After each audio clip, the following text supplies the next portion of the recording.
ते 5 तारीख होती आणि मधात ते एकादशी येतं 6 तारीख. सगळे विठुरायाच्या चरणी असतात आणि आम्ही थोडंसं मुख्यमंत्री महोदय 6 तारखेला काही बोलले पाहिजे. म्हणजे कम से कम पांडुरंगाला तरी योग्य तारीख कोणती आहे ते सांगितली पाहिजे. आम्हाला त्यांना विनंती करतोय का तुम्ही योग्य तारीख पांडुरंगाला तरी सांगा आणि पांडुरंगाच्या भक्त वारकऱ्याला तरी सांगा कर्जमाफीची.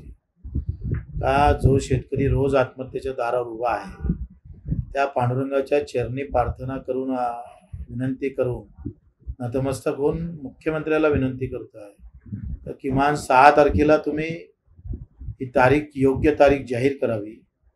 त्यासाठी आम्ही 7 तारीख घेतली आहे आणि 7 तारखेपासून ते 14 तारखेपर्यंत हे आमची पायी जे आहे वाटचाल चालू होणार आहे आणि ते 2 तारखेसाठीच 2 ऑक्टोबरसाठीच त्याची तयारी करतो आहे. लोक असे म्हणत होते की आचारसंहिता लागेल, मग ते निवडणुकाच फेब्रुवारी महिन्यात लावण्याची तयारी आहे. सध्या निवडणुका लावणार नाही कारण आताहीपर्यंत अजूनही प्रभाग रचना झाल्या नाही, जिल्हा परिषदच्या सर्कलच्या रचना झाल्या नाही. त्याच्यानं आचारसंहितेत आमचं आंदोलन फसन असं कुठलं काही नाही आहे. अभ्यासक्रम जे आहे ते आता त्याला विरोध करण्यासाठी राज ठाकरे आणि उद्धव ठाकरे एकत्र मोर्चा काढणार असल्याची चर्चा आहे. 5 तारखेला मोर्चा पण निघणार आहे. एक मराठी म्हणून मलाही बाळा नांदगारकरचा फोन आला होता का तुम्ही सुद्धा या मोर्चात सहभागी व्हावं. तर 5 जुलैला मी आहे, पाहू आम्ही जाण्याचा प्रयत्न करू, आमचा पाठिंबा आहे. सांगितलं आहे की तुमच्या आंदोलनासंदर्भात येत्या 3 तारखेला मुंबईमध्ये त्यांच्या दालनामध्ये 10 मंत्री जवळजवळ बैठक घेणार आहे आणि तुमच्या मागण्या ज्या आहेत ते निकाली काढण्याचा प्रयत्न होणार आहे. तुमच्यासाठी 10 मंत्री बैठका घेत आहेत. मला वाटते त्यांच्या आखरी आम्ही काही मागण्या आमच्यासाठी करतोय, प्रहारच्या पार्टीसाठी करतोय असं नाही आहे. ते जनसामान्याच्या आहेत, ते सरकारनं केल्या पाहिजे.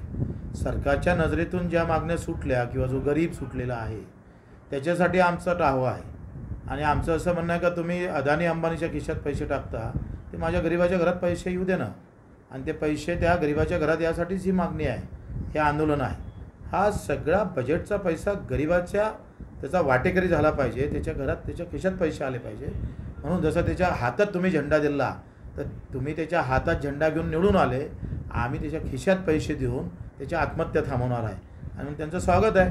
3 तारखेला काय मीटिंग होते, 2 तारखेला मीटिंग आहे. 2 तारखेच्या मीटिंगमध्ये काय निर्णय घेतं, कशा पद्धतीनं समोर जातं ते पाहू. आणि आमचं काही एक खानदानी विरोध नाही आहे. भाजप म्हणजे विरोधात, काँग्रेस म्हणजे जवळचा असा विषय नाही आहे. आमच्या जवळ फक्त शेतकरी शेतमजूर आहे, त्याच्यापेक्षा कोणीही आमच्या जवळ राहू शकत नाही आणि आम्ही कोणाला जवळ ठेवू शकत नाही. आणि ह्या विचारधारा आमची पक्की आहे. आम्ही जो शेतकरी शेतमजूर त्याचा आम्ही, त्याच्यामुळं त्यांनी याच्यावर निर्णय घ्यावा. कर्जमाफीच्या बाबतीत, दिव्यांगाच्या वाढीच्या बाबतीत, शेतमजुराच्या बाबतीत आता समिती गठीत करणार होते. 15 दिवसात लेखी लिहून दिलं बावनकुळे साहेबांना. आता समिती गठीत झाली नाही म्हणजे तुमच्या सरकारचा स्पीड किती जलद गतीचा आहे. ते शकुंतला एक्सप्रेस आहे का गीतांजली आहे हे अजून समजायला कारण नाही आहे. म्हणजे बाकीचे कामं विमानाच्या स्पीड न करता आणि शेतकऱ्याच्या कर्जमाफीचा वेळ आला का बंडीनं धावता तुम्ही, म्हणजे बंडीतल्याच माणसाला मारण्याचा प्रयत्न करताय. तर त्यावर आम्ही अधिक आहेच. आमचं 2 तारीख ठेवलं आहे या सगळ्या याच्यासाठी. 2 तारीख या महाराष्ट्राला शेतकरी कशा पद्धतीनं आंदोलन करू शकतं हे शेतकरी शेतमजूर दाखवून देत. बघतो वक्तव्य त्यांनी शेतकऱ्यांसंदर्भात केलेलं आहे. तुझ्या अंगावर असलेले कपडे असेल किंवा मग सर्व जे काही वाद्य ऐकलं खरं तर त्याला ठोकायलाच पाहिजे. पहिली गोष्ट बबनराव तुम्ही जे म्हणता का आमच्या अंगावर कपडे मोदी साहेबाचे, आमच्या अंगावर काय म्हणते बूट आमच्या पायातला मोदी साहेबाचा.